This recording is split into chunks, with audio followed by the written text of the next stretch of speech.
பாண்டிய நாட்டு தேவார தலங்களில் 13வது தலமும் 257வது தேவார பாடல் பெற்ற தலமுமான குற்றாலம் குற்றாலநாதர் கோவில். இறைவி பேர் சிவகாமி அம்மை. இது 51 சக்தி பீடங்களையும் ஒன்று. 5 நடன சபைகளில் சித்திர சபைன்னு சொல்லப்படுற சபையில் ஒன்று. தலமரம் பலா, அதனால் இதை குறும்பலான்னு இந்த ஊரையும் சொல்லுவாங்க. தீர்த்தம் வட அருவி சிவமது கங்கை. அந்த தீர்த்தத்துக்கு நடுவில் பார்த்திங்கன்னா நீராழி மண்டபம் ஒன்று இருக்கும். அது அழகாக இருக்குங்க.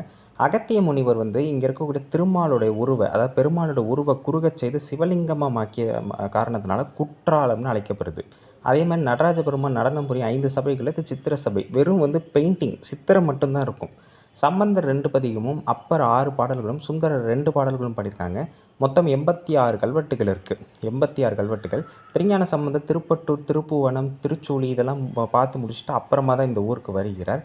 இந்த கோவில்லேருந்து ஒரு 1/2 கிலோமீட்டரில் தான் சித்திர சபை இருக்குது. அதேமாதிரி 15ஆம் நூற்றாண்டில் அருணகிரிநாதர் முருகனை நோக்கி பாடியுள்ளார்.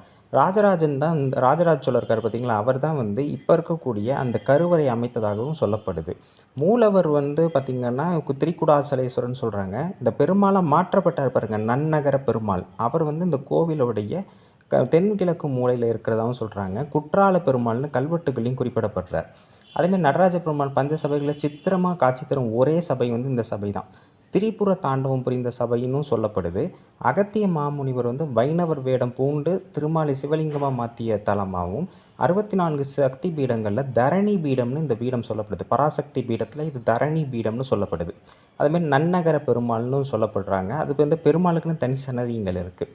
அதேமாதிரி பார்த்திங்கன்னா அகத்தியர் திருமாலை சிவனாக்க தன் கைகளால் தொட்ட காரணத்தினால சிவலிங்கத்தோட தலைப்பாகத்தில் 5 விரல்களும் பதிந்த வடு இருக்குது. நமக்கே தெரியும், நிறைய பெருமாள் கோவிலில் சிவனுக்குன்னு சில கோவில் இருக்கிற மாதிரி இங்கே பெருமாளே சிவனாக மாற்றியிருக்கிறார் அகத்தியர். அதனால் இங்கே 2 கடவுள்களுக்கும் மிக முக்கியத்துவம் இருக்குது.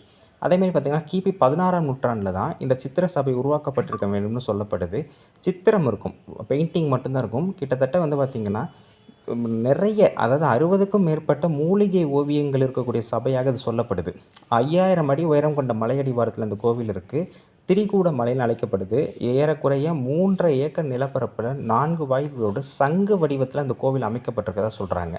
அது எண்ணற்ற விஷயங்கள் இருக்குது. அதேமாதிரி திரிபுவன சக்கரவர்த்தின்னு அழைக்கப்பட்ட மாரவர்மன் 2ஆம் சுந்தரபாண்டியன் காலத்தில் 512 பேர் கொண்ட சபை இருந்திருக்கான், கல்வெட்டில் சொல்லப்படுது. அப்போது இவர் பேரில் சுந்தரபாண்டியன் கோல்னா அளக்கிற கருவி மாரி அது பயன்பாட்டில் இருந்ததும் சொல்லப்படுது. எப்படி உலகளந்தான் கோல்னு ராஜராஜ சோழர் காலத்தில் இருந்ததோ, அதேமாதிரி பாண்டிய மன்னன் சுந்தரபாண்டியன் காலத்தில் உள்ள கோல் நிறைய கோவில்கள் கல்வெட்டில் சொல்லப்படுது. அதுக்கெல்லாம் தலையாய முதல் கல்வெட்டாக சொல்லப்படுது இந்த குற்றாலம் கல்வெட்டு.